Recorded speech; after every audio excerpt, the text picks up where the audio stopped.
Well, I wanted to share with you some of the things that I've learned from recording a song a month for the past 11 years. One of the most important things I've come to, I think, is there is a critical difference between a song and a recording of a song. For example, I'm sure you probably have a professional photo of someone you loved saved in your storage somewhere. And now your memory of that person is as alive as you are. The picture's just a backup memory. And you know that was a single moment in that person's rich and complex life, and maybe less of a candid picture and more of a pose. Making records of any kind is a serious business. You want to work with people who can see what's special about these moments.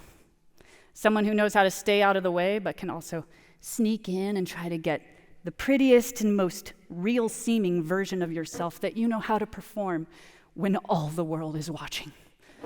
Because I will be honest, that's one of the things that makes me choke the most in studios and on video. Hello, TED.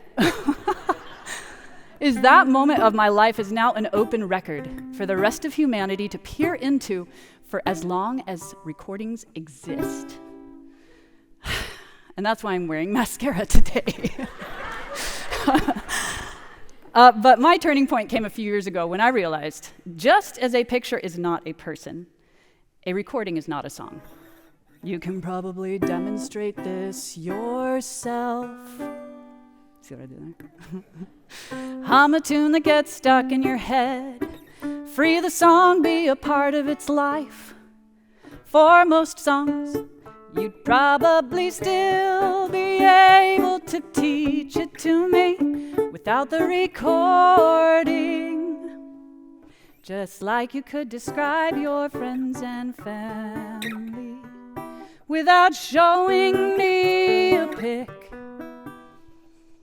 You know, I think what we value about documentation, that's a magic technology that can give us the relief that that recorded thing can live on even after I pass away or forget for whatever reason. But for me, just as I prefer having the person I like there with me in the flesh beats a snap of them, I've decided that the best part of a recorded song is the song itself. I've literally started to think of all of my recordings as just snapshots, knowing full well that the songs themselves are alive, and every time I play them live, I give them the chance to change and grow and improve. And that's cool, but what's cooler than that is when other people start singing them along with me. Y'all gonna make me cry. And even cooler than that is when they start singing them without me. And that's when I feel a deeper, let's call it a more organic relief. I have an inkling that that interdependent style of preserving a thing is a large part of what our bodies are designed around. It's changed how I write songs and what I write about.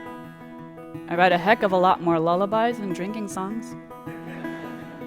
I write way less about the esoteric and way more about where I live, the people I live around, my family, the folks and ideas who've grown me up, the lands and waters I touch on the daily, and I make up songs like that because those songs are way more likely to be interesting to the people I spend the most time with.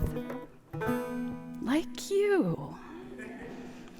We may not have met, but we probably spend a lot of time in the same places.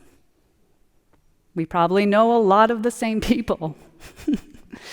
We've probably heard a lot of the same stories. I don't believe that good songs or good ideas survive just because they get robustly recorded. I believe they also survive because they get robustly remembered and, crucially, shared with the people we trust and the people we want to trust. Would you like to sing one with me? Yes. So in preparing to write this song, I interviewed a lot of the people who have made today bespoke. I'm sure you've noticed a lot of shared themes across our thinkers, a lot of talk of stories, and how stories often deserve to get flipped on their heads, a lot of talk of connection and growth. So I had about 12 pages of notes that I had to distill down into a folk song that hopefully gets so well stuck in your head that you hum it around your kids and your friends and your grandparents. I tried to make it so that you can sing it by yourself if you have to, but so that it's also more fun to sing with another person. Also, if you don't sing a lot, don't worry, there are a lot of us here, so even if you sing quietly, it will be loud, okay? So let's start with, if we buzzsaw this audience down the middle, let's diversify parts so that the whole sounds cooler. If we buzzsaw you down the middle, and on this side, just decide what side you're on. On this side, we have you guys go, what grows must grow, what grows must grow, what grows must grow, what grows must grow. Oh, it's incredible, it's great. All right, now this side, hi. Your part will go, up, down, up, down, up, down, up, down, up. It's like you already knew it. Okay, so the line is, in total, what grows must grow. But you guys will go, what grows up must grow down, what grows up must grow down. Yeah. What grows up must grow down. What grows up must grow down. Great, and you'll have the entire song to practice this, because how this will work is I will sing a line, and you will respond to that line with that orchestration. Are you ready? I've been thinking upside down.